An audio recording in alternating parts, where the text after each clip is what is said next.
All right, hi there, and welcome to our fourth mental health awareness session. Thank you for joining us this evening.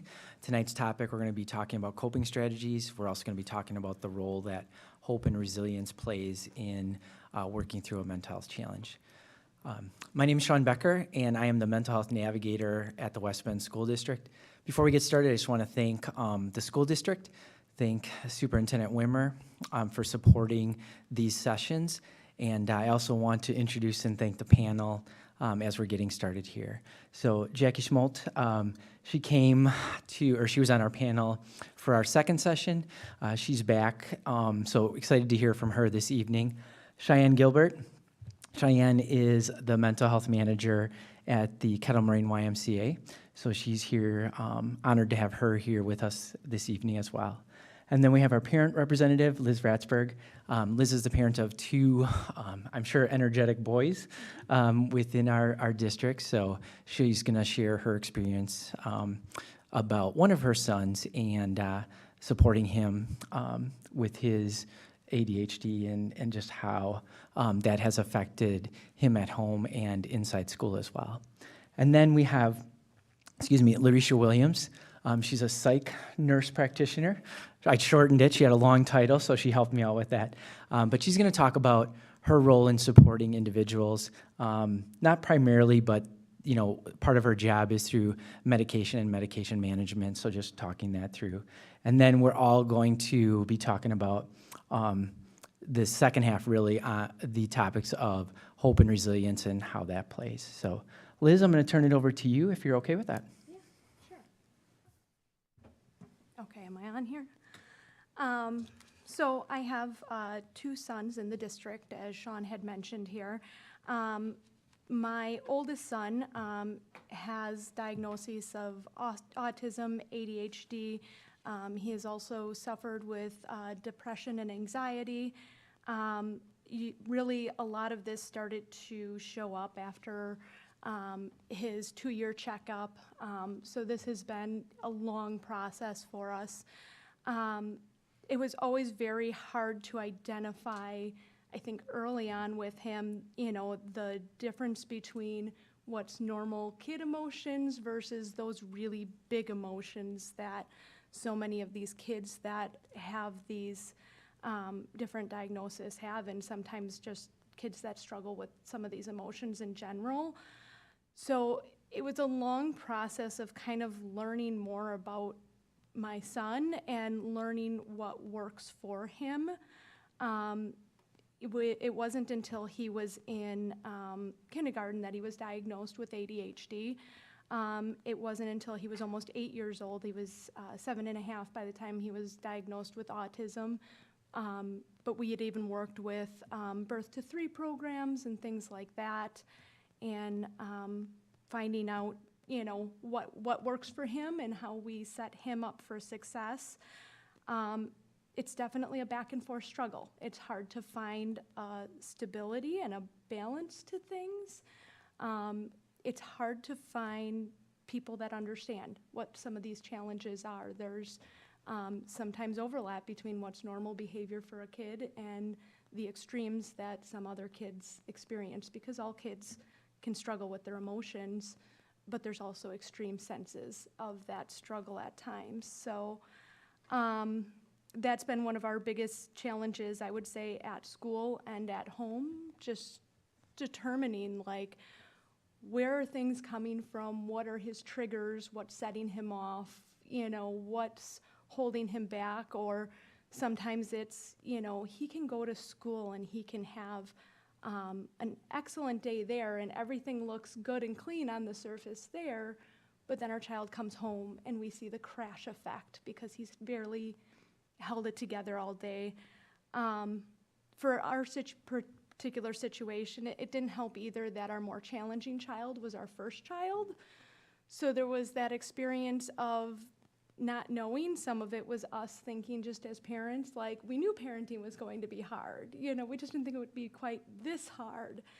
When our second son came around, we definitely noticed differences in how well he learned things, how well he was able to cope with things compared to our older son. So it took some, observing and learning that we really do know our son quite well, even when, a lot of people tell you, oh, it's nothing to worry about. It's, just keep moving forward. You're doing fine. You're doing everything. And so often, you can be told that, but the struggle that's going on behind the scenes is a lot more severe than, what a basic case might be like. So that was difficult for us, especially when it came to like the diagnosis and things like that. There were a lot of people very hesitant to note different things that they had observed. There was actually somebody that came to me shortly after his 2-year-old checkup, and it was one of his caretakers, and mentioned to me like, I just noticed that he doesn't seem to have the same level of speech as other kids. And that was our first indicator from somebody else that they might be seeing some of the same things that us as parents were concerned about. So, one thing I would say just as a parent in general is identifying and pursuing the things that you're noticing early on and having them further checked out. It's absolutely worth at least the conversation to, look into those things. One of the questions on here was about, what does a good day look like and what does a bad day look like? Early on, it was, tantrums. It was ongoing tantrums that didn't, resolve easily. We have been to a point at this point where we've always gone through a pattern of, we kind of plateau and we feel like things are on a pretty good track. And then after a while, all of a sudden, it feels like everything falls out from underneath us, whether it's something going on with medications or it's something, that is maybe going on socially or emotionally. Some of it is growth and development, but we go to this plateau, we fall off and lose a lot of ground. We identify maybe some of what's going on and we're able to get back up, but so often it feels like we're never getting back up to that par again. So it's, learning what works for your child is so important, and understanding that, you as a parent, you really know a lot about your child. As my son has gotten older here, depression and anxiety has become a bigger piece of his picture. We've been to the extent of having to have him admitted because we got to a point where the psychiatrist felt that he needed intensive outpatient care. As we pursued that, we found out they wouldn't accept him in intensive outpatient because of the aggressive behaviors we started to see at home, which was something for us as parents was very scary. We're not a family that uses, physical reprimands or things like that. I will fully admit we've been to the point where you try everything, right? When you feel like you're not getting anywhere and a lot of your typical routes aren't working. But we learned very quickly that those options don't work well, especially for a child who's struggling. So, we got to the extent where we ended up admitting him into an intensive inpatient. I can't say that we had a great experience going through that piece. Primarily, it was, he went through this process, but it was basically a holding pattern. And he was released, and we were told, you're already doing everything, just keep doing it. And it was, for us as parents, devastating because we don't know where to turn, and we didn't know where to look for additional help, and we felt like we were exhausting our resources. But the important thing is that you go through these phases, and, here we are. This was, trying to think, about a year and a half ago that he was admitted for the inpatient service. And he came out of it, he didn't really feel he had gotten anything out of that experience. And I'm not saying it works that way for everybody. But we had to kind of talk him into that scenario. He agreed at that point. He's not happy with where things were at. So we were researching, trying to find our ways of, what's helpful and how do we move forward from where we're at? Because our son was in a position where he would go into these violent rages. He would throw things, he would break things. At times, we would literally have to hold him down to stop him from hurting either us, his brother, or himself. He had very clear thoughts, a 10-year-old boy with very clear thoughts as to how he would carry out harming himself. He, just so many things were very wrong to me about that idea that this is a 10-year-old boy with a very supportive family, has very little to do with, the family structure or the supports necessarily. You have to be available to your kids. He had a good family situation, still does, two very caring parents. He's got, a brother who adores him. He has lots of other family surrounding him. We've been through all sorts of different counseling and things like that, and we still ended up at this point. And, it's that point of, you get to those points where you feel like it's hopeless, or you feel like you don't see that light at the end of the tunnel. That's where we were when he was being admitted. And I can tell you we're in a much better place now. We had to keep trying different things to find what is that niche and what works for him, because it is very specific to each child. For us, we found success. We had gone a lot of the traditional routes of looking for things, and we've still stuck with many of those traditional items, meeting with the doctors and things like that, but we've also gone into now at this point using equine therapy. We've used chiropractic care to help, reset him, and we've found great success with many of these things that we're seeing progress again.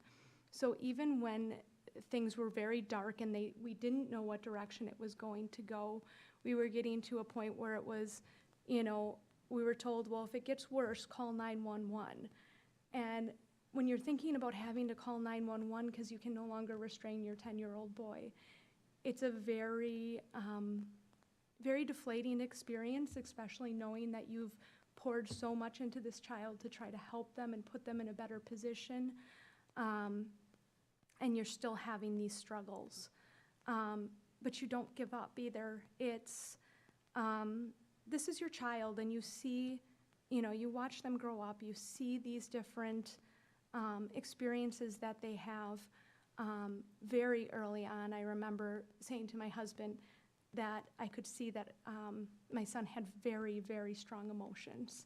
And I told him, I said, I don't want that to ever become a bad thing, that he has such strong emotions, because it also is part of what makes him so great.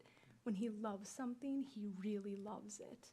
And you see those little pieces of him, and there's a certain extent, too, that even through challenges like this, when you watch your child come out of the other side of it, and you do see some progress, and you see them start to, or something catches with them, they pick up on a skill. I remember after having him admitted to Rogers and bringing him back, and we were kind of in that point of feeling like things were still very difficult, and I could tell he was getting very agitated over something. And he stood there and he clenched his fists as tight as he could, and he just screamed at the top of his lungs, "I'm so angry right now."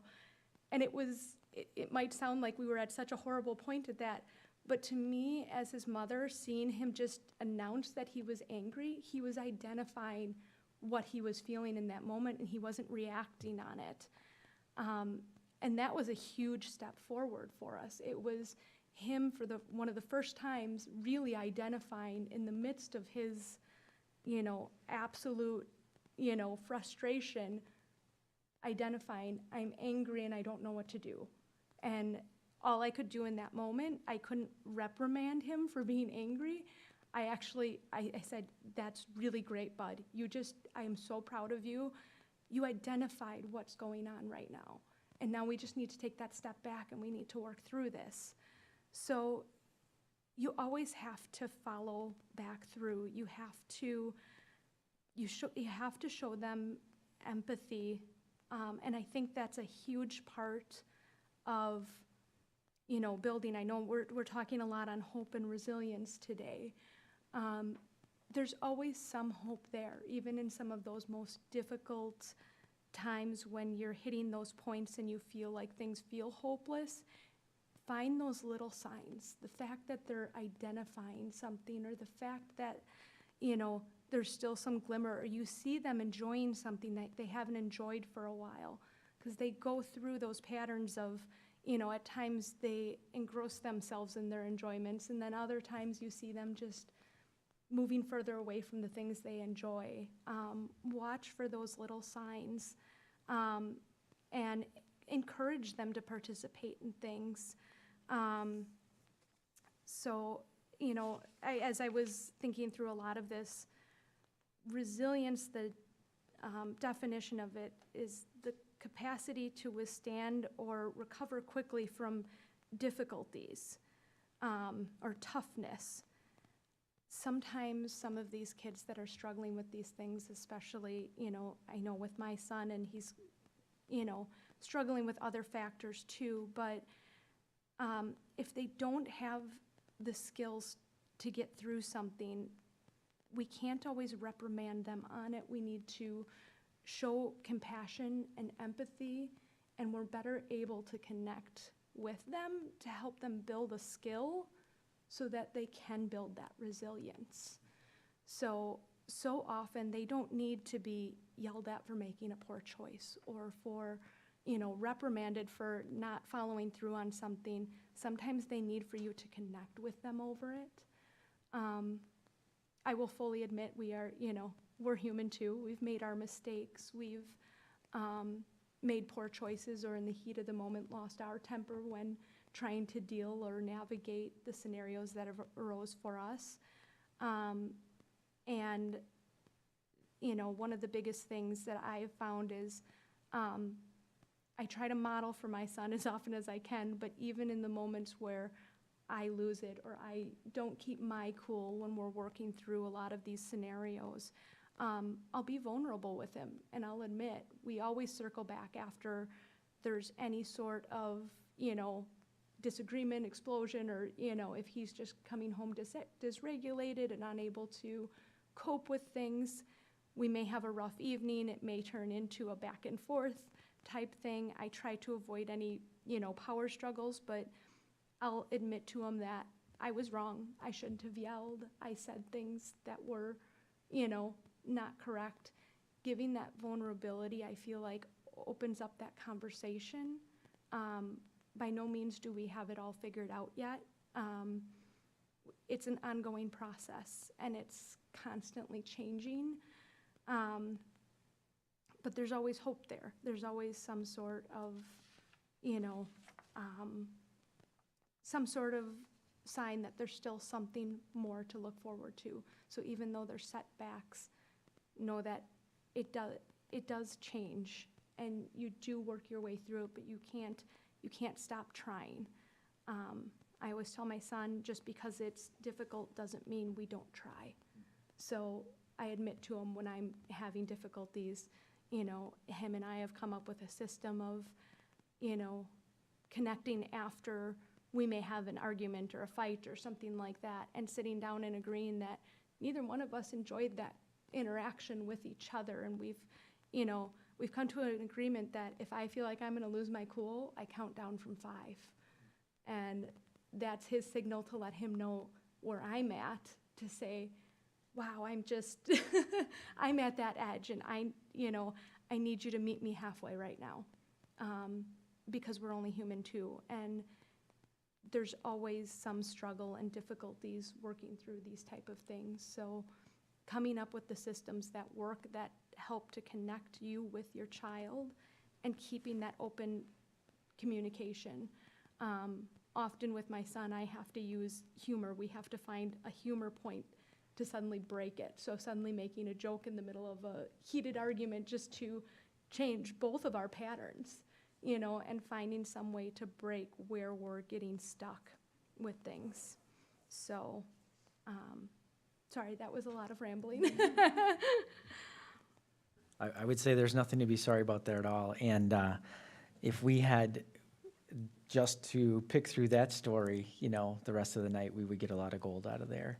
In listening to you, I hear your resilience, in not giving up, and that message that you want to give to parents. Because of course, we want our kids to be resilient, but you're demonstrating that as well. And a lot of the research says that you have to model, you have to be vulnerable, you have to show them empathy, help them learn their feelings, name their feelings, work through those. And so you're like you said, you're figuring those things out and doing a lot of the right things, but it's been a long journey, and it'll continue to be as well. I appreciate you sharing that much of your story, and I was sitting here thinking, so you have 2 boys, I have 2 boys, they're twins, and so, but very different, and so to have them be in the same situation, the same environment, raised at the exact same time, same conditions, and have one be so different, and behaviorally a lot of the similarities with anger, frustration, control, verbal, physical aggression as he got older, knowing that as a parent, all you want to do is have your child be successful, to thrive, and to protect them, and to see that struggle. That's hard. We asked ourselves a lot, like, what did we do wrong? You know, and what I've come to learn is, for a lot of kids, that's not it at all. You can't beat yourself up over that question. In our family situation, have the 2 kids be so different, like, my one son, his brain is just wired differently. And you talked about having to figure that out, and then approaching them differently as well. Like, as a parent, you have to figure that out. But then you said also, like, in school, you know, you have to help the teachers or educators or other staff, like, to know that as well. And I think as a school system, we're getting there, but we're not there yet. We're on that journey, but we have that awareness, and we're working towards that. And so what I have come to realize is, like, if you look at autism or ADHD, it used to be like, well, you're defective instead of different. And now they're really changing that. And that's a really big shift, but a different shift. And when you see, like, as a teacher, and I'm not a teacher, a school counselor, but as a teacher or as a counselor, when I see, or as a parent, when I'm locked into those power struggles, I know how it's going to go, and I can't assert my power and control or authority on him, because it's never going to work in my favor. And so understanding that his brain's just wired differently, and he's not going to respond the way that my other son will, or many other kids will, then it changes my behavior, and then guess what? Then, you know, it makes things go better usually, you know, or those really low moments don't go as low, or aren't as big of battles as they maybe were previously. So yeah, you have to learn how to parent differently, and that's hard, because you have to be open to that as well. So I just appreciate you sharing that. So thank you. All right. So Larisha, we're gonna turn it over to you, and you know, if you can share a little bit about your position and how you support. I know you work more with adults or young adults, but just talking that through, like, within your role as a psych nurse. Yes. Hello, my name is Larisha Williams. Just want to say, too, sounds like your son has a really good support system, and you're doing really well with him. I'm a psych nurse practitioner. I have been in my current role with the Medical College of Wisconsin just over 2 years now. I do work primarily with the adult population, focused very heavily on medication management, but as we were saying earlier, you can't get away from that therapeutic piece of it. Prior to being a nurse practitioner, I was an inpatient psych nurse at Community Memorial Hospital and also at Rogers Behavioral Health. So I have worked with children in the inpatient unit, so I definitely do know those struggles and things that can go on, and the difficulties that they can encounter. In my role currently, I really focus on, a lot of it is trying to reduce the stigma of mental health.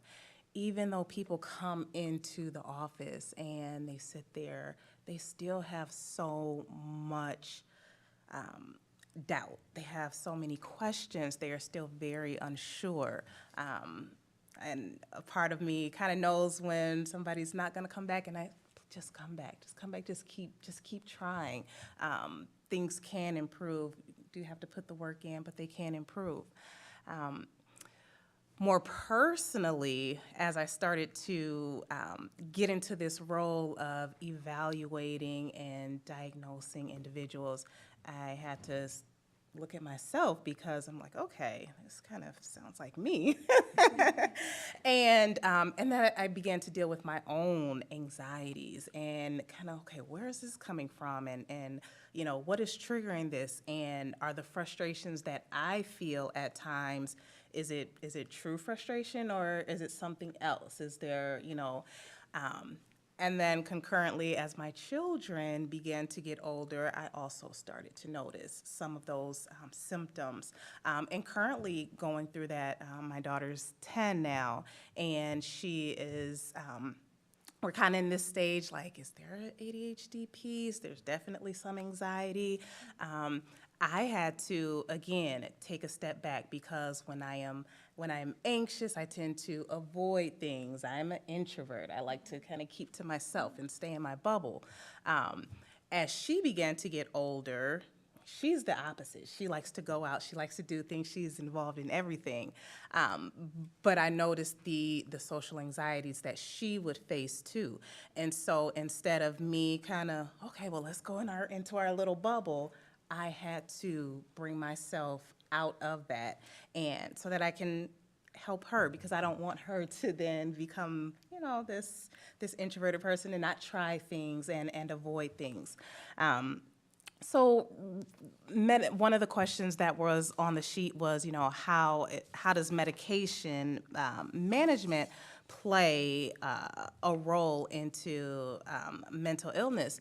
And it's different for everybody. So everybody doesn't need medication. I look at mental health diagnosis as a spectrum, just like, you know, with an autism diagnosis, everything falls within a spectrum. So maybe your anxiety is not enough to be, you know, medicated.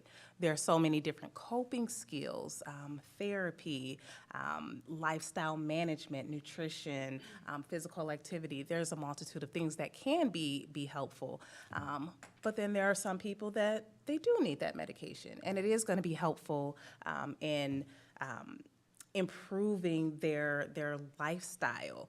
For other people, it could be very vital to their life. It could be the difference of, you know, them being able to keep their jobs. It could be the difference of them, you know, being able to care for their family, for themselves, and that medication piece is very important. So that's really the gist of what I do. It definitely goes beyond that, but it is such a humbling experience and a humbling role, just to work with other people, to hear different circumstances, and it makes you really understand, you know, just people and we're all different, and we can't treat every situation the same. We can't treat every child the same. You know, we have to be able to look at each person as an individual. What are your strengths? What's triggering you? You know, what's gonna calm you down? What's gonna make things better? What makes things worse? What are your, you know, good times? Maybe it's a morning thing, maybe it's an evening thing, and really trying to learn the individuals that we're trying to help, and help them then to learn themselves. So, Larisha, what you just shared there is more of the holistic approach, like to view them. And I think some people, I appreciate what you shared about medication as well. And I know when you're struggling, whether it's with yourself or a child, like you just want the answer. And parents really want that, you know, because they want to fix it and have something. And sometimes people think, well, medication's going to take care of it too. And like you said, it may help. Often it does, but it's not going to be the enough or the only thing. And so I appreciate what you said too of the therapy aspect of it. And they have to be willing to work, like you mentioned, and to be able to do that. And that's not easy. But that's going to put you in the best chance for success, or best position for that. Can you talk a little bit about the role that you see resilience playing in, you know, like in your clients and your patients, and what, if anything, do you do to instill that in them? Yeah, so this was it was a really good question, and like Liz said, resilience is that ability to adapt to adversity, to handle stress, to handle hardships. Is that bounce back that we hear, and then hope is that the attitude that we have, being optimistic, being hopeful, expecting a positive outcome. I think for me personally, it's more just about relying on the support of friends, family, working through relationships, learning individually what is that person's strength. Maybe it's their faith, okay? We don't have to share the same faith in order for me to help you to explore that and help you to learn when to lean on that faith. So trying to get people to understand if this is what works for you, this is what you have to lean, this is what's giving you hope. If it's that faith, if it's that friendship, if it's that family member, when to go and seek out help, when to ask for support. And if they can do that, that's gonna be a vital piece of that resiliency, that being able to bounce back. Because we're always going to have the hardships. Something's always going to happen. A lot of people are like, well, I'm just going to wait until things kind of calm down. They may calm down, they will, and then something will happen because life happens. But if you know the tools, if you know your strengths, it's like, okay, this happened, I'm going to go to my faith. I'm going to call, this person. I'm going to work on these coping skills and these tools that I have learned, and just knowing when to do that. So really focusing on that, teaching that, so that people have that to fall back on. Because a therapist is not always going to be there. Well, and that's one of the questions that comes up over and over is like, what coping strategies work? And Liz, you mentioned this, like they're different for everybody, and you have to figure out what works for you or what works for your kids. But then you also have to have them often, they don't understand. Well, let me talk about my experience. My son didn't understand he needed to practice those when he wasn't upset so that they would work when he was. And so, he was given a lot of, and in my role as a school counselor, I would give students a lot of different strategies and then be disappointed when they didn't use them. But, it does take that practice to make it routine, and then you have to see them work for you, and then, then you're more likely to use those. So I appreciate that. And one other thing I want to talk about that you touched on was relationships. And only because earlier this week I came across the Harvard study of what is the number one factor in making someone happy. And what would you guys guess it would be?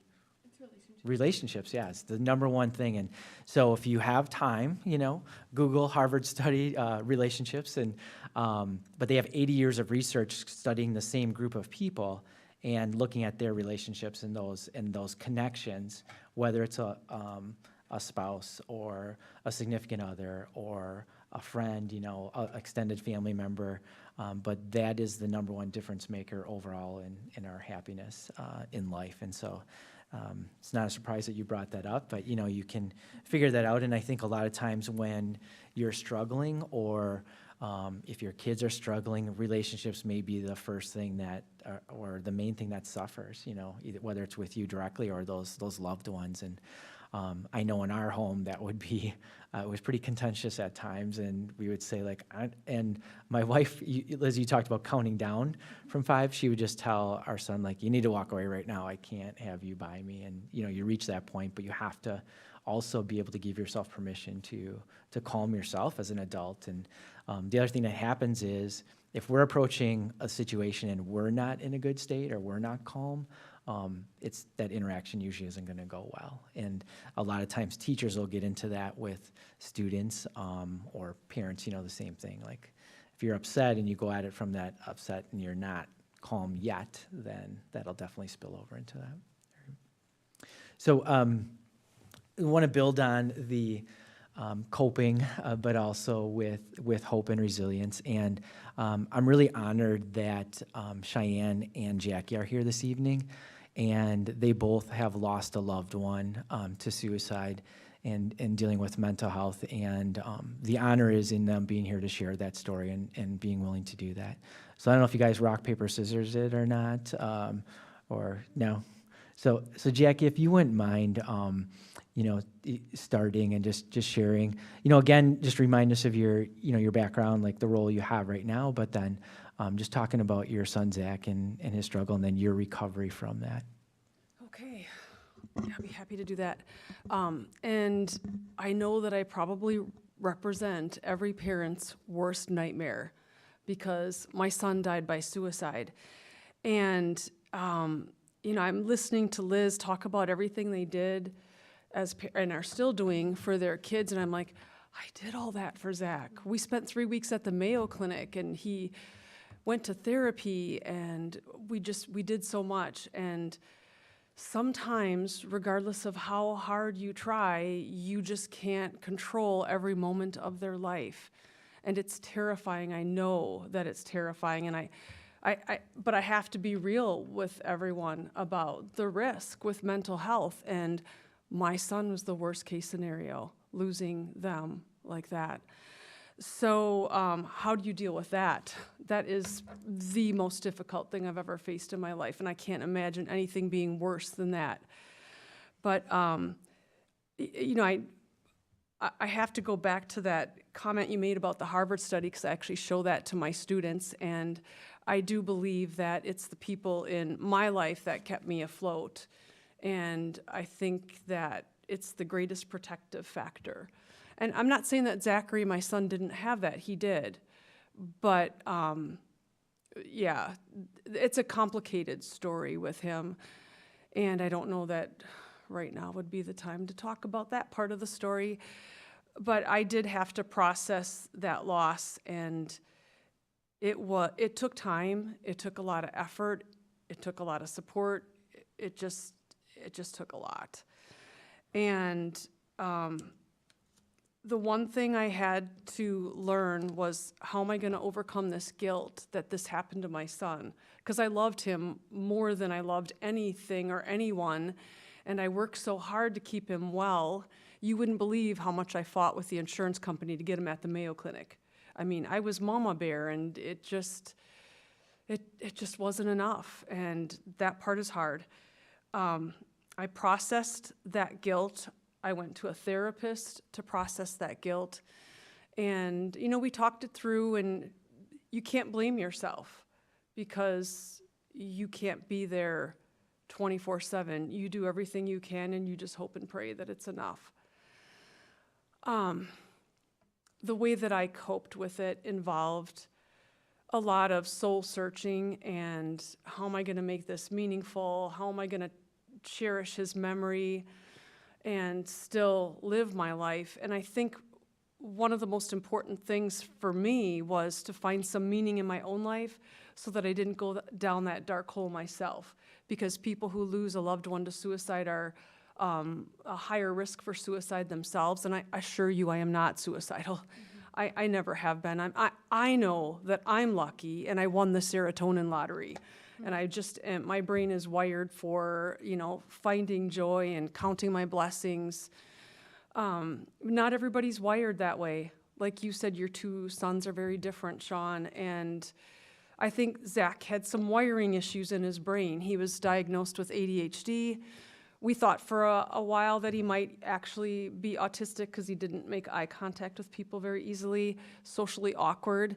He seemed to be growing out of it in high school. But then he got hit with an illness called postural orthostatic tachycardia syndrome. And so not only was he dealing with all the high school angst and the ADHD, but he also was in constant pain. He had abdominal and regular migraines, and he vomited every day, and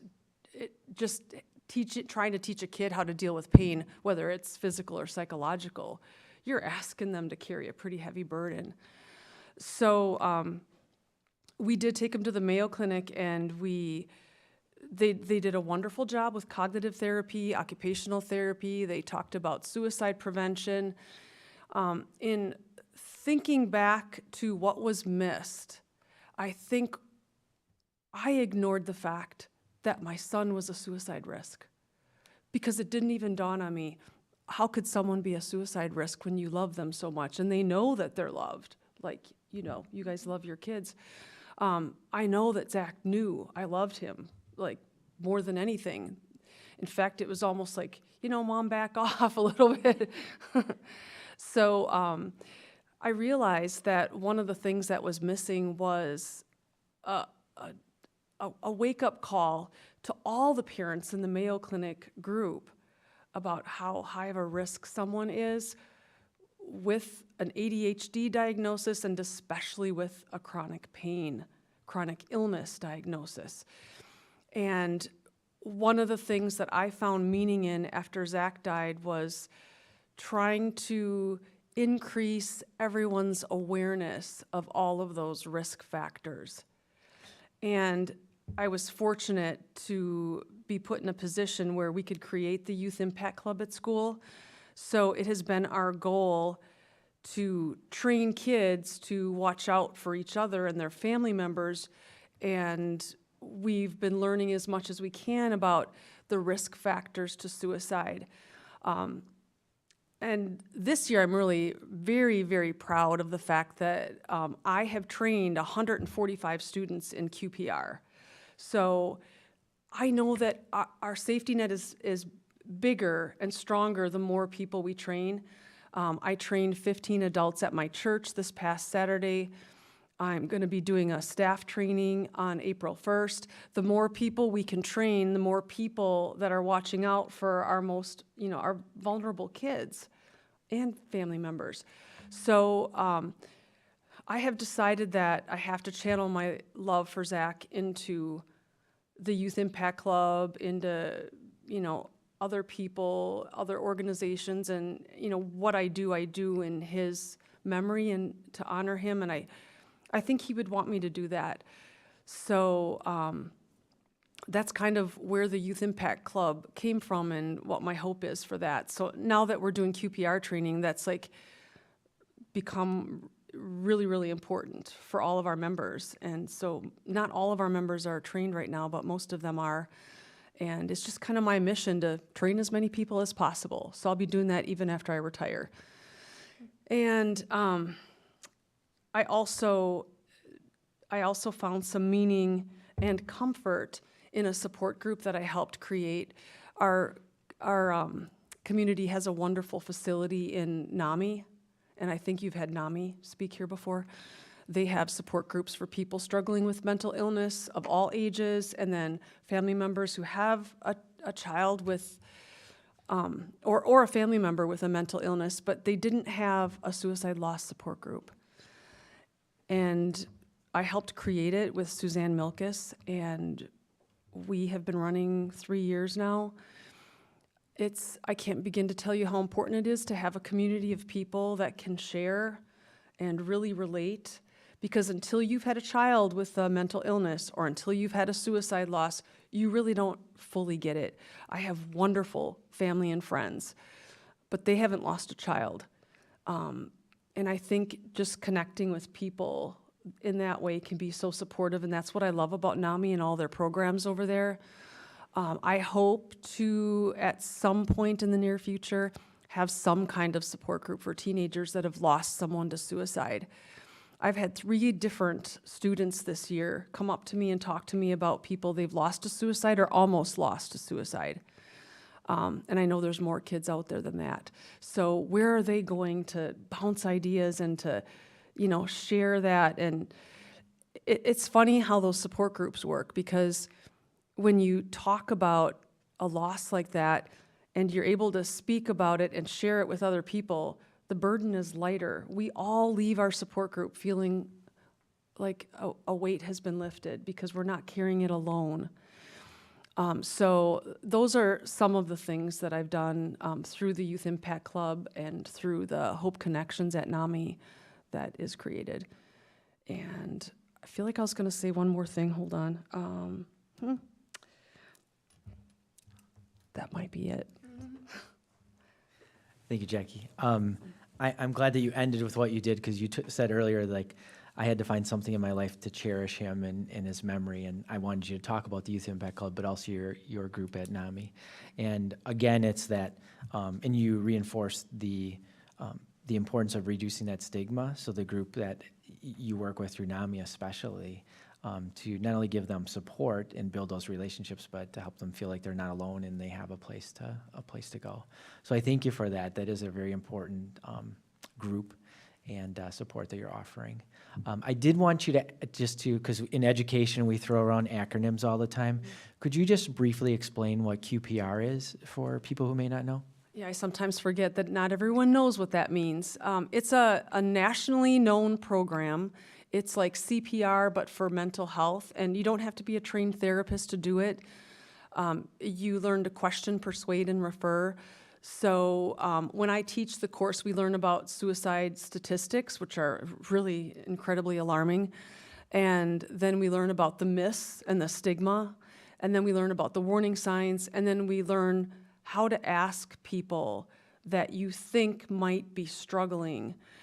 So, you know, if I see a student with their head down and I want to check in with them, you know, there's this process that you go through to ask questions. It doesn't mean that you are their therapist or that you are solely responsible for their mental well-being, but it does let that person know that they were noticed. It lets that person know that, you know, someone cares about them enough to even bring it up. And then it's hard to ask the question though. Sometimes you have to just be really upfront and say, you know, you look really miserable. Are you so miserable that you would consider suicide? And we got to get over the stigma that asking that question is going to plant that idea in their head, because they're either thinking about it or they're not. You're not going to plant that idea. It's not like you're telling them to do it. You're telling them you're concerned and you want to know, you know, how low are you? Are you so low that you would do something like that and hurt yourself? Because I care about you. And then you have to convince them that they're, you know, that they are cared for and that there is hope and there are people to turn to, places to turn to. And then when I train students and staff, obviously we talk about the 988 number that anybody can call. And we talk about all the community resources that we have. And at school, we tell them, you know, if you see someone here at school, go talk to the counselors. You have to tell them right away. And I know for sure that our Youth Impact Club has saved some lives by learning that method. Because I know I mean, obviously I wouldn't say any names, but I know for sure that we have saved some kids. I just have evidence of that. Some students have come and shared that with me afterward. So, and then, yeah, so QPR. Thank you. Well, and Jackie has been instrumental in bringing the Youth Impact Club to Badger Middle School. So we have that at that school now. Just got off the ground a couple months ago. And this month later, well, next week, you're going to be working with our group on QPR and just helping to, not necessarily officially train them in it yet, but just to talk that through with them and help us to continue that process of preparing our students there to be able to identify the warning signs and help students get help when they need it. Yeah. And I'm willing to train your students. Yeah. Just ask me. All right. I will do it. Yeah, Jackie said she's going to retire, but I don't know that we're going to let her in that. We'll just use you in different capacities Right. then, yeah, for the mental health. Thank you, Jackie. You're welcome. So Cheyenne, if you would like to just kind of start with your background. I know you've been at the Y for a while in this position, but it's still a newer position. Just to talk through that and how you support mental health in both youth and adults there. And then if you want to talk about then your experience with your dad and just working through that, if that's okay. Before I begin, I just want to say thank you to all of you. Thank you, Liz, for sharing your story and your experience. I really think that it will be really valuable for the families here today and that can kind of look back on this session. I think it's really great, and you're doing everything that you can. So keep that up. And Jackie, again, thanks for sharing your story, and so great to meet you and hear what the work that you do. It's just really it fills my heart to know all of the hard work that is going on in our community and beyond for mental health. So anyway, after I get off that soapbox, I'm Cheyenne Gilbert. I'm the mental health manager at the Kettle Moraine YMCA. If you know the YMCA, the organization is already focused on general health and well-being. However, COVID really brought to light mental health crisis in our country and in our community. And so our leadership really wanted to take some time and energy to focus on mental health within the community and see how our YMCA could really navigate that. So primarily within my role, I focus on three things: education, programming, and advocacy. Education really comes in the form of providing education for our staff, teams, and other events that we kind of put on to provide education for our YMCA members and other people in the community. I educate people on what mental health is, what a crisis looks like, just kind of really working to reduce that stigma on mental health is something that we all have. It's something that we all kind of sit with. It doesn't necessarily have to be something that we are struggling with. And then really working to differentiate between that mental health piece and what mental illness looks like, and more of those diagnosable conditions. I don't necessarily go into the symptomology of those conditions, but I do give kind of just a general layout to be able to differentiate between those. The other part, I'm going to kind of skip around. I know I said programming, then advocacy, but I'm going to skip around. I do advocacy because I work within our Washington and Ozaukee County district to really make a difference. And like Jackie does with the Youth Impact Club, we work with Sean and I both work with the Public Health Department to really kind of navigate how can we better educate the community, how can we increase access, how can we increase services to individuals that might not be really aware of what is around in the community. So I really work to do that. And then the biggest piece and the part that will apply to the families here is programming. So back in 2021, our mental health department was kind of established. I had taken on my role as mental health manager in 2022, and prior to me joining this position, I had worked with the Y in a different capacity, but enough to kind of have a background to really work and integrate programming within the community. And a program that Y had started before, it was called like Girls Night Out. So it was like a preteen program for girls in middle school. Well, our mental health department really revamped that. And now it's called SHE. It's an acronym for Strong, Healthy, and Empowered. And it is it goes throughout the school year, but I like to call it like a preteen mental health resiliency program where we spend 14 weeks educating the girls on different things about like body image and confidence, mental health, stress relief,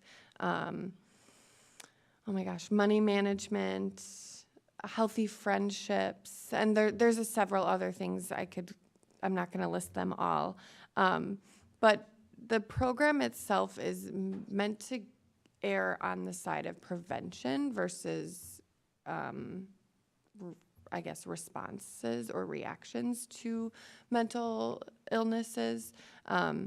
Like Sean had mentioned before, relationships are so important. And so this program really allows girls in middle school, which is really a vulnerable age. You're going through such a big change in middle school developmentally and hormonally that really having a solid foundation of relationships is so important. So this program really allows the girls to get to know each other, talk about these really meaningful things, and build relationships outside of maybe their school circle or their school bubble. And the best part is that this program is completely free to families. So we have 2 programs in West Bend, a program in Kewaskum, and another program in Slinger. I'm hoping to expand a little bit more next year with a boys program. So she is an acronym for girls typically.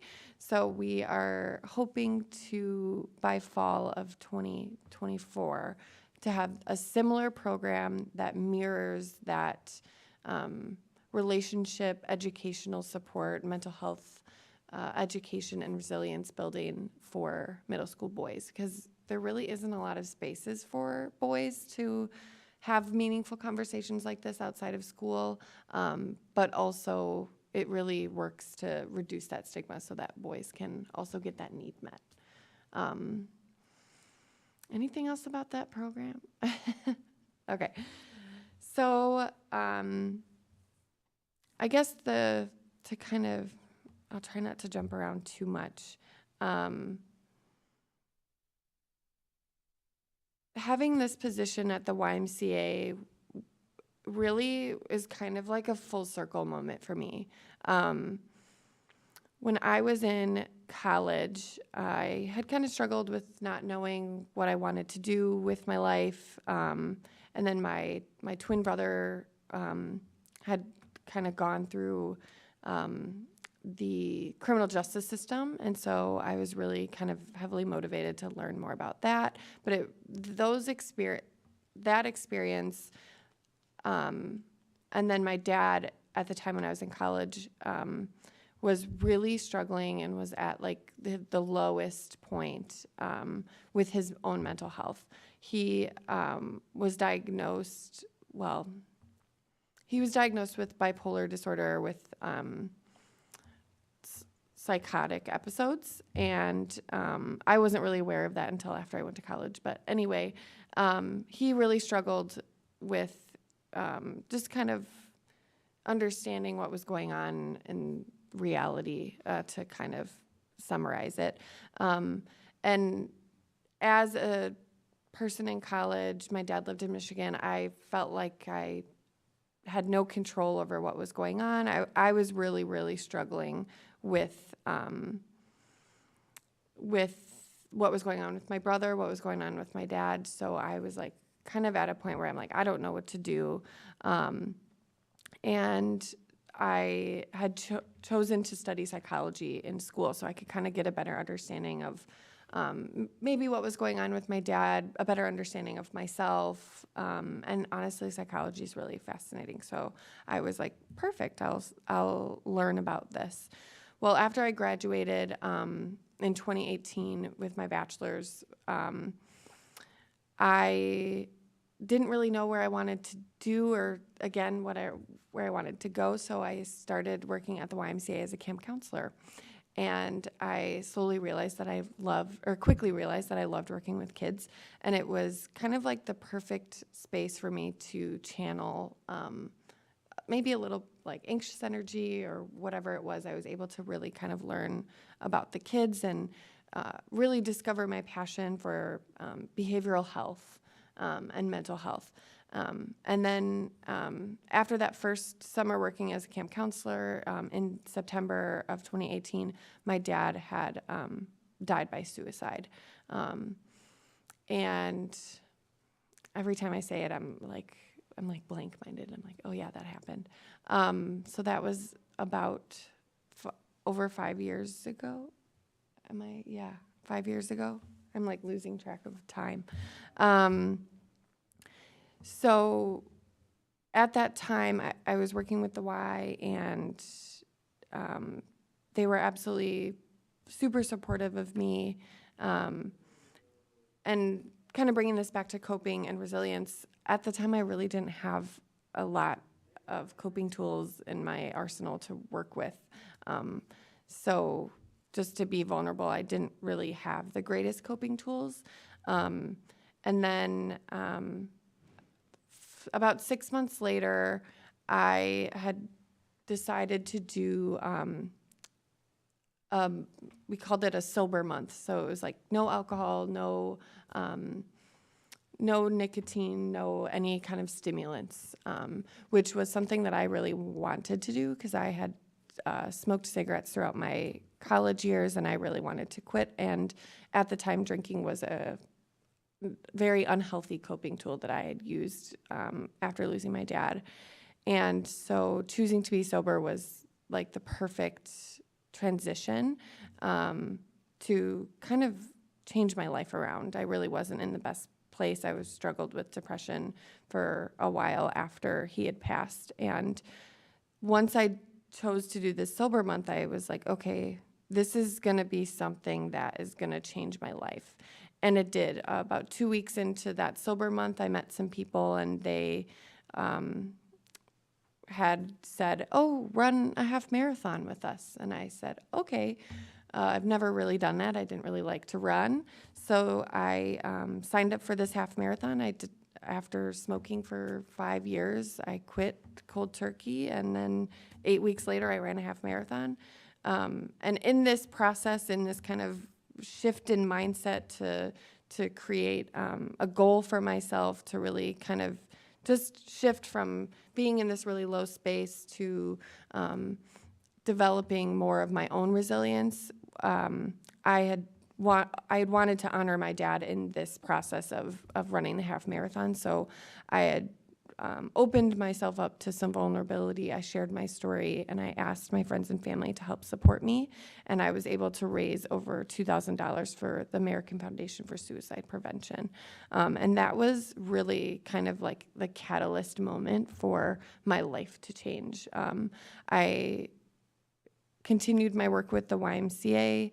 I completed my goal of finishing the half marathon, which is something I never thought I would ever do. I continued to not smoke, which I was really proud of.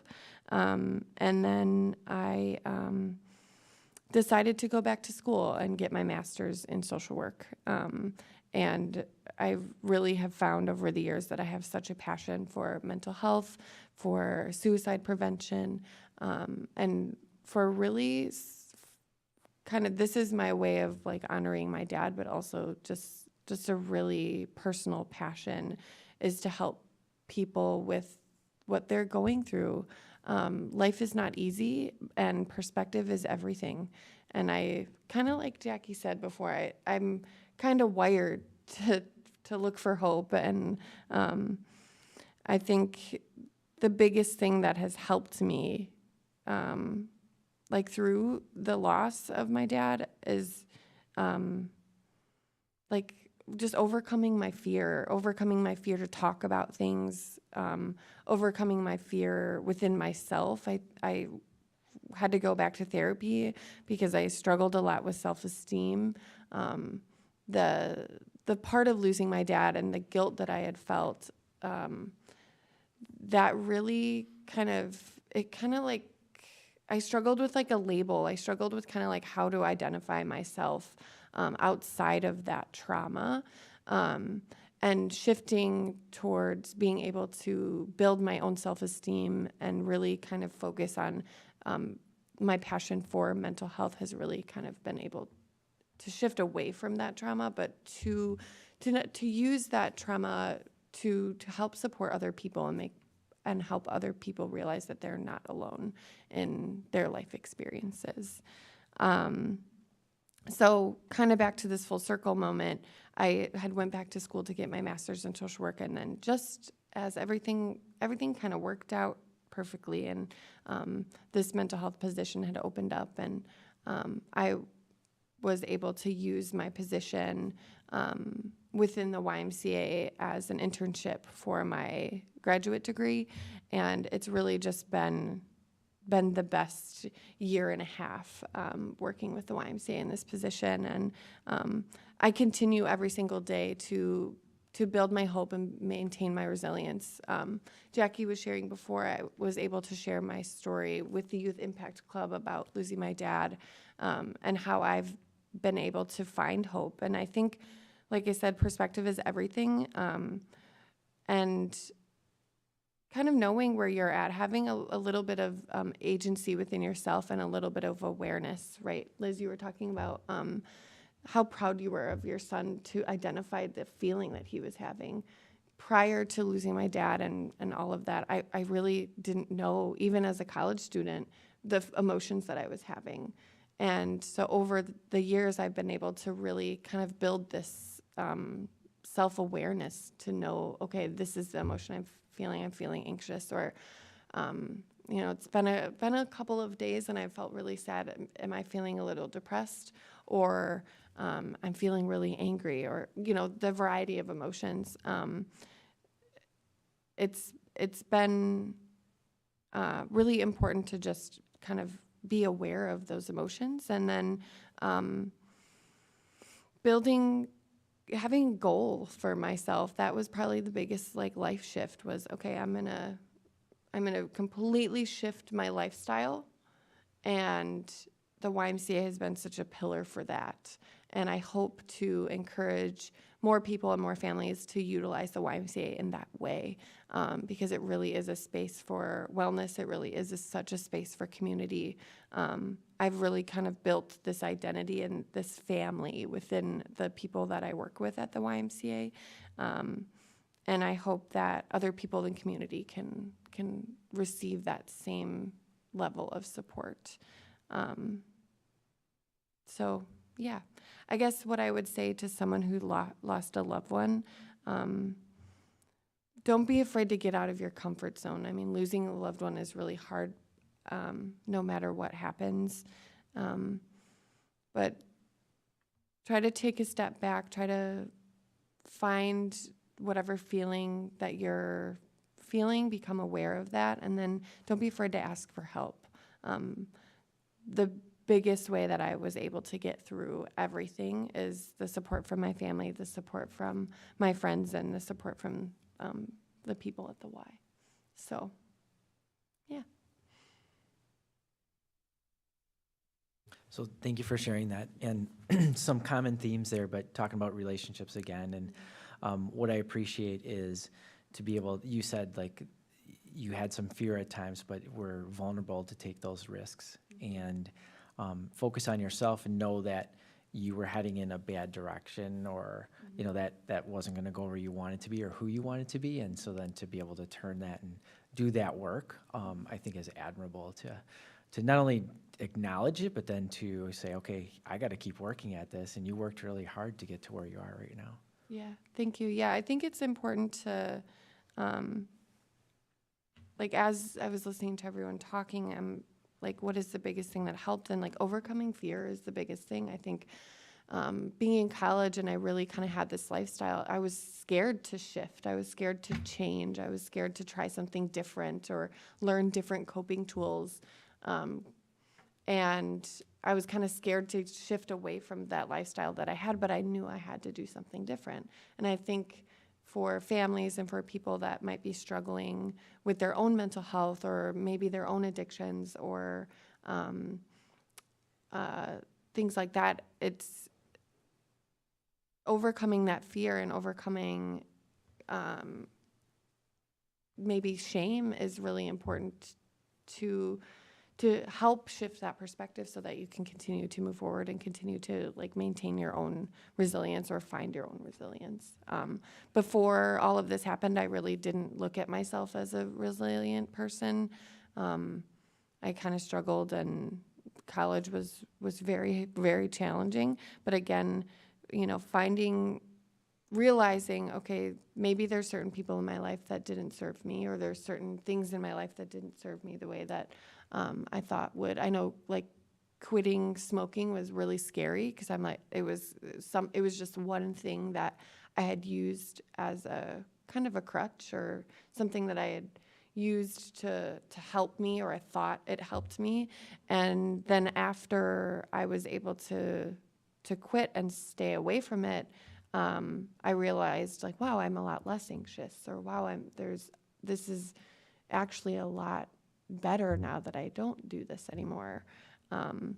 So it's just kind of being able to overcome some of that fear and being willing to shift and try something different than you've ever tried before. Enough rambling. We're not rambling at all. What I like, and I said to each of the speakers before we started, that I'm excited, and what I appreciate the most is those personal stories, and because it resonates, I think, with the audience, and to know, the best way we can reduce stigma is to talk about our own experiences and those journeys. And so I appreciate your courage to talk about that and to be vulnerable here tonight. Shane, not that you need to respond to this, but something that you had said, I think is really important. And you said in college, that's when you still didn't know how to name emotions Yeah. or what good coping strategies were. And I think that, you know, I think we're better at teaching them now, but I think that's why a lot of kids struggle, or parents struggle, families struggle, or adults struggle, is because they don't know that and haven't gone through that growth or that process yet. And Larisha, you talked about that a little bit too, like to be able to identify their strengths and what works and kind of their highs and lows and maybe those triggers. And I think that is important, and that's probably a thing that, I shouldn't say probably, that's something that parents can do like early on, or at wherever their kids are at that age. If we're just talking to the parents now, to help them understand, like Liz, you talked about, like, okay, when your son was angry and he was, clenching his fist as hard as he could, but he knew that, and that's definitely growth. And then to say, okay, you can name those or list those different emotions to have that awareness, and then how do you work through it? So, that's kind of the next step. First is what are you feeling? Why are you feeling that? And then what can we do about it, to have that. And I think that those are, again, just things that we can work on. And that's a question that came up, is what are coping strategies, and I mentioned this before because we want to know what's going to fix it in that moment. And I don't know if any of you have, like in your experience, like a question was in the throes of the moment, like those really difficult times. Liz, you talked about this a little bit, but if you have something else to add, or if anyone else, like in those moments, what do you think parents can do or kids can do to get through those situations where their emotions are taken over, or maybe they're feeling really anxious or really depressed? I think this theme kind of showed up in almost everyone's conversations, is modeling that, like what you want your child to do, I guess, or kind of what you want to teach your child, or what skill you want to teach. I mean, I'm not a parent of a teenager. I'm a recent parent, but I think being able to step back in the heat of the moment and have some level of awareness of your own emotion and realize, wow, I'm really angry right now. The best thing that I can control is probably to take a step away before solving this problem. Like this problem can be fixed. My relationship is more important than the solution to this problem at this very moment. So I'm going to have control and take a step away. I think that is a really useful tool in the moment, because at the end of the day, your child is their own individual person. They have their own way of thinking about things, their own emotion that they're feeling. And as a parent, you only have control of what you do. So I think like having that perspective and that model is just one of those things. And there really isn't a one-size-fits-all solution, but I think that one thing is really kind of across the board is a pretty solid choice. Yeah, and that ties into one of the other questions, like how do I handle my anger and remain calm? And that's part of it, is just realizing that's happening in you, and then giving yourself permission to disengage at that time. Take a step back, pull yourself together. It may take a few minutes, it may take an hour or two, and going for a walk, or any of those things that you can do for yourself to calm down, so that when you do get back there. I liked what you said too, that you don't further damage that relationship. Yeah, it's really kind of reflecting on the values. Like your relationship with your child is very important, and how they perceive you and how you perceive them. And if you continue the argument in the heat of the moment, more often than not, it's just things are going to be said that no one's going to enjoy. Like Liz, like you will reflect with your son and how you don't, you guys both realize, oh, I didn't really like that.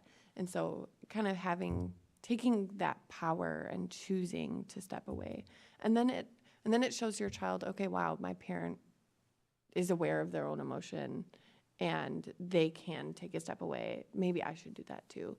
I know, like, I love my family, but I did not grow up in a family that was necessarily vocally aware of their emotions, and it did have some strain on relationships. Now I'm older and things are different now, but at the time, it's really hard to get through that. And then as a kid, you feel like your parent doesn't care about what you're feeling, and that's not easy either. And so I think people that are here today really do care, and families, parents do care about what their kids feel. So it's, yeah. Liz, you?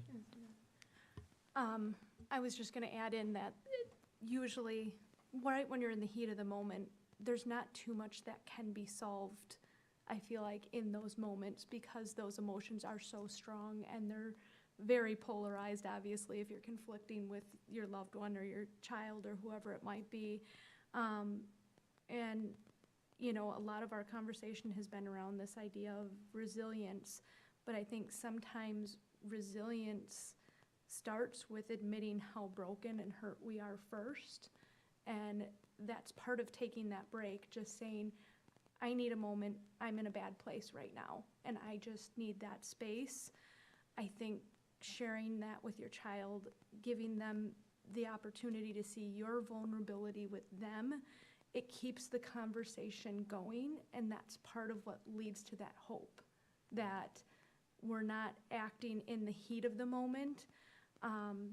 You know, I would say, in my experience, the best time to usually try to address something, watch for the signs of what you're seeing. If you notice your child comes home, they're agitated or they're having a difficult time, they're refusing to do their homework, instead of coming to them and saying, well, you just need to do this and you need to do it now, the idea of just giving them that empathy and that grace and coming to them and saying, wow, it looks like you're having a really hard time right now. What do you need?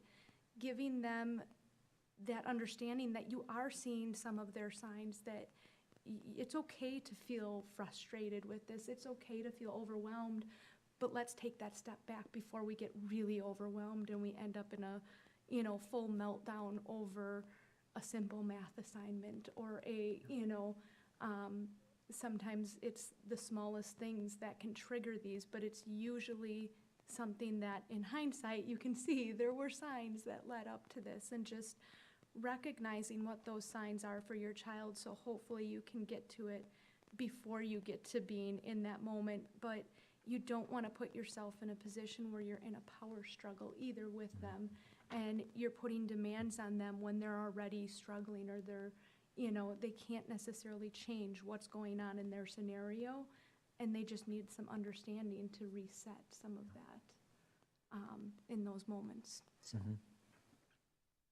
Larisha, do you have anything to add to that? I do.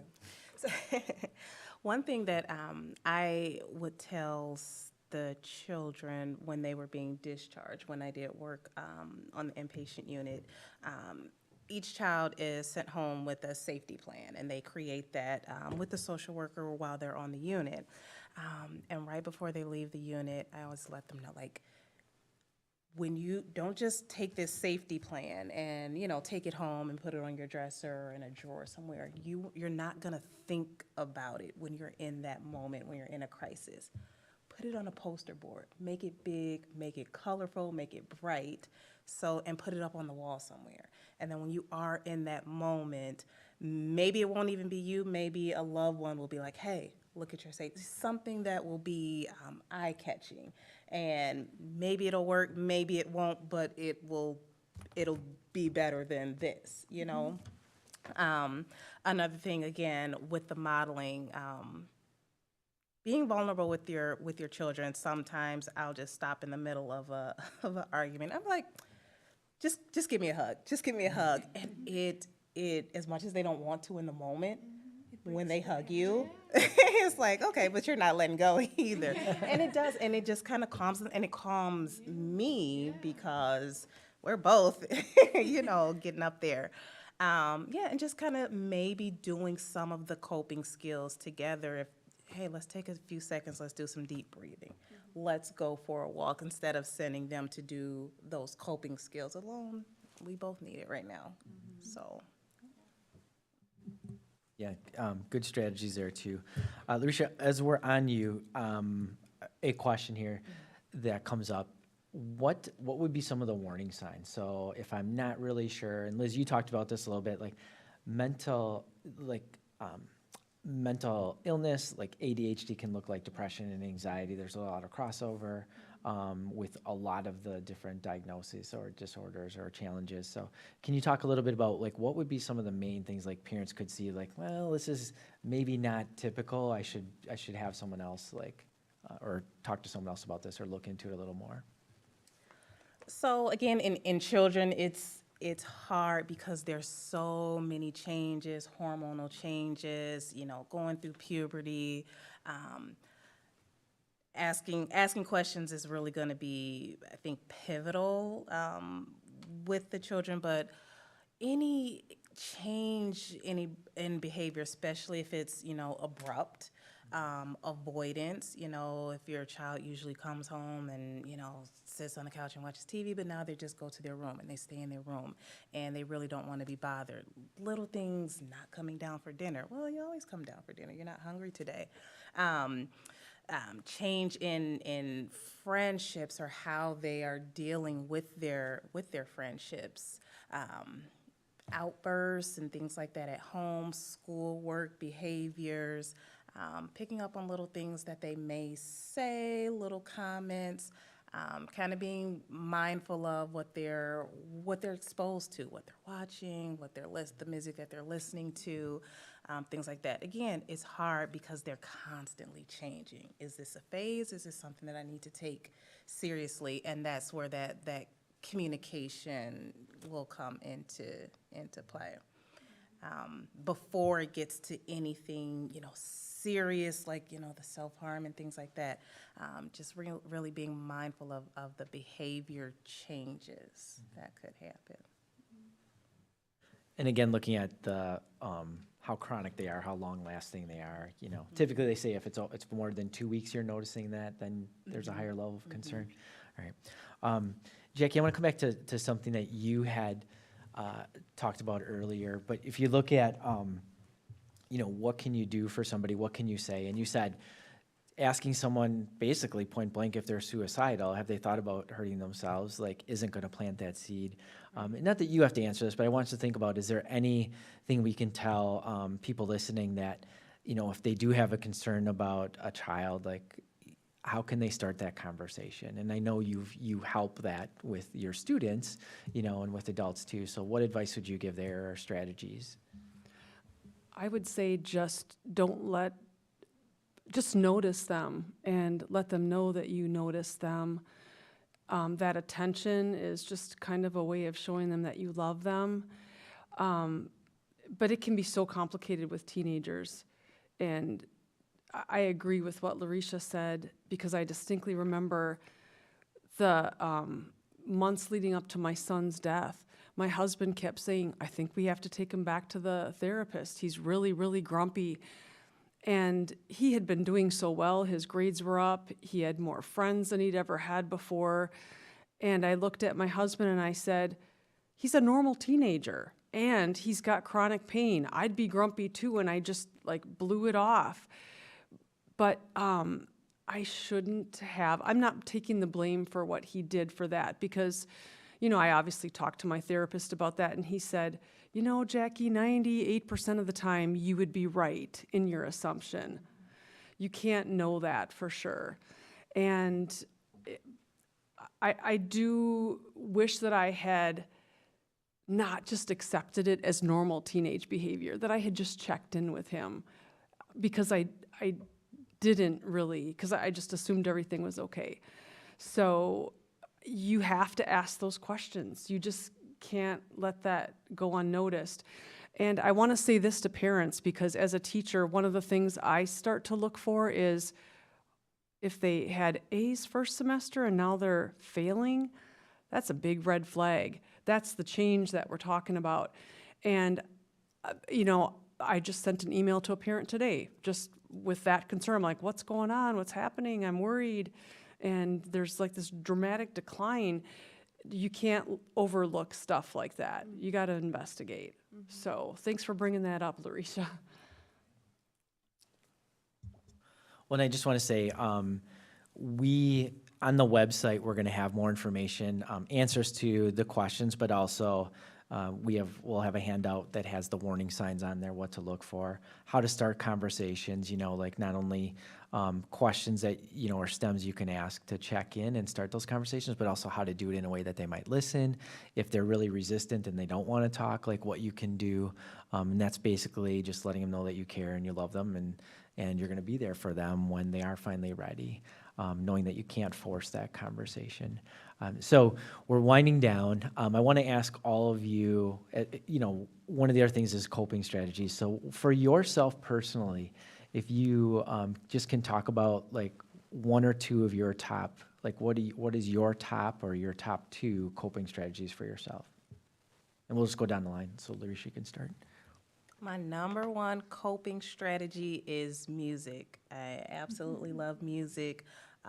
It gives me energy. It calms me down. When I'm really, really frustrated, I have to pop both earbuds in, and I just have to tune everybody. And my husband used to get upset with me because he thought that I was, trying to avoid him and things like that. I was like, no, I just need to just give me a few minutes. calm Sometimes down. maybe, but My other coping skill, shower. I like showers. Really kind of calms me down and kind of gets me in a mood. I don't know. So those are my two. I would say one of my best coping strategies is, we talked a lot about the idea of how important relationships are. Finding your community, people that understand what you're going through. When people aren't familiar with dealing with a lot of this, I think you had mentioned earlier the idea that if somebody hasn't been through this or hasn't dealt with one of these scenarios or these struggles, sometimes people are very well intentioned, but they say things that you feel like you're on an island. You feel like you're on, by yourself. You're navigating this on your own. So finding people that get it, that understand what your struggle is, or and just having that outlet of somebody to turn to. So I had a bad night. I can reach out to this person. They're going to understand it. They're, and just to say that, okay, I've got this. I've got somebody I can reach out to when I feel like I'm hitting that low point.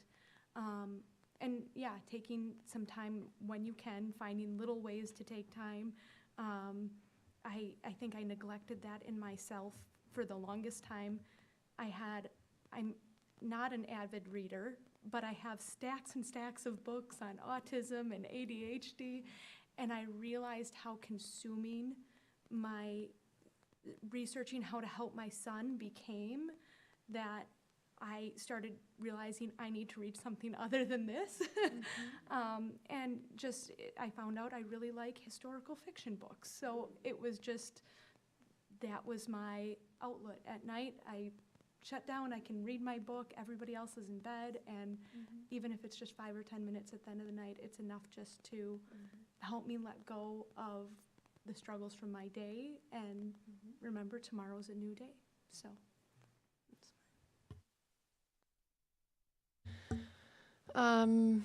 I think for me, my biggest coping tool that I use is I reach out to my community of people, my friends, my mom, my husband. Yeah, people. If I'm upset with my husband, then I don't talk to him. But no, I'm just kidding. We do talk through things, but yeah, talking through things, getting it out of my head. That's like the biggest tool that I use, because I just know that holding things in and letting them fester or ignoring them or pushing them under the rug, as they say, really does not help. So at least for me, and most people, it doesn't either. So talking it out is my best thing. And if I don't have anyone to talk to and my brain just won't shut off, even after reading or something like that, at the end of the night, then I will journal. Journaling or opening up my notes app on my phone, just like getting out whatever thought or fear or worry or intrusive thought or anything that is kind of pestering in my head, I will just write it down. And I don't really ever go back and read it, but it gets it out of my head and takes that kind of load off of my brain. And then music is is another one. So, yeah.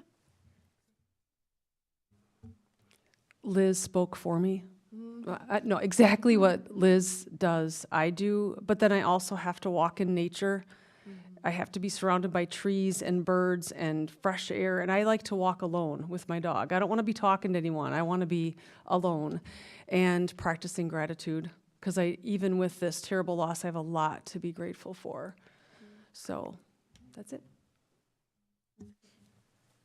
Well, I think a lot of times people want to know what is the secret, and you guys just shared that. You know what works for you, and it's as simple as taking a hot shower sometimes, or maybe a cold shower. But taking a walk and just tuning in that, or reading, just checking out.